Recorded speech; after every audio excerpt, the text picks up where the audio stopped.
గమనించండి, ఇక్కడ దేవుని సింహాసనం కనబడుతున్నది, చుట్టూ 24 సింహాసనములు కనబడుతుంటున్నవి.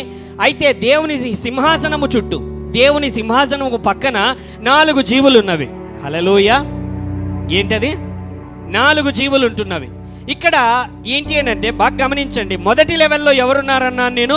మొదటగా సేరాపులు, రెండవదిగా కెరూబులు, మూడవదిగా సింహాసనాలు. హల్లెలూయా. దేవుని సింహాసనం కనబడుతున్నది. ఈ 4 జీవులు ఏవైతే కనబడుతుంటున్నాయో బైబిల్లో, లేకపోతే అందరూ దేవుని స్కాలర్స్, బైబిల్ స్కాలర్స్ చెప్పేది ఏంటి అని అంటే ఈ 4 కూడా సేరాపులు. ఎవరు వీళ్ళు? ఇంకొక మాటలో చెప్పాలి అని అంటే వీళ్ళు ఎవరు అని అంటే బాగా గమనించండి, they are bodyguards of the lord. ఎవరు? Bodyguards of the lord.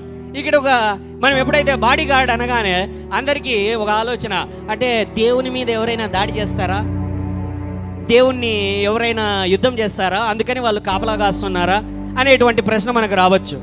కాదు. హల్లెలూయా. దేవుని దగ్గరికి ఎవడైనా వస్తే మాడి మసైపోతారు కాబట్టి ఏమి? హల్లెలూయా.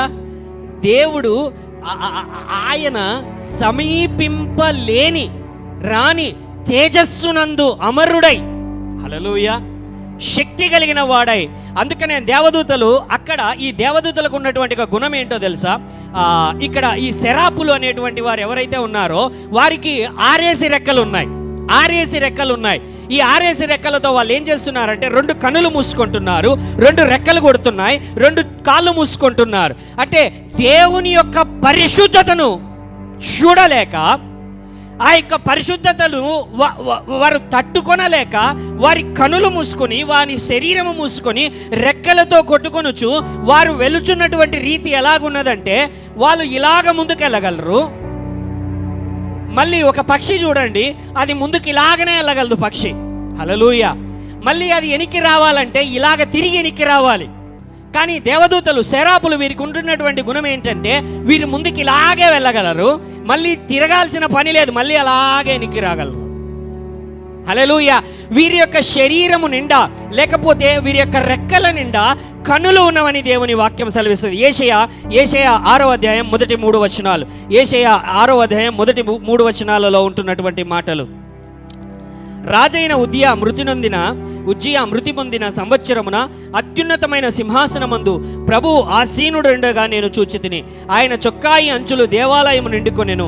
యేషయా 6 మొదటి 3 వచనాలండి. ఆయనకు పైగా సేరాపులు నిలిచి ఉండెను. ఒక్కొక్కటికి 6 రెక్కలుండెను. ప్రతివాడు 2 రెక్కలతో తన ముఖములను, రొంటితో తన కాళ్ళను కప్పుకొనుచు రొంటితో ఎగురుచుండెను. వారు సైన్యములకు అధిపతియగు యెహోవా పరిశుద్ధుడు, పరిశుద్ధుడు, పరిశుద్ధుడు, సర్వలోకము ఆయన మహిమతో నిండి ఉన్నదని గొప్ప స్వరముతో గాన ప్రతిగానములు చేయుచుండెను. వారి కంఠ స్వరము వలన గడప కమ్ముల పునాదులు కదులుచు మందిరము ధూపము చేత నిండగా. హల్లెలూయా. అప్పుడు యేషయా అంటున్నాడు, అప్పుడు వెళ్ళాడు దర్శనములో. యేషయా చెబుతున్న మాటలు, నేను అపవిత్రమైన పెదవులు గలవాడను, అపవిత్రమైన పెదవులు గల జనుల మధ్యను నివసించువాడను. నేను నశించితిని, రాజును, సైన్యములకు అధిపతి యెహోవాను నేను కన్నులరా చూచితిని అనుకుంటుని. హల్లెలూయా.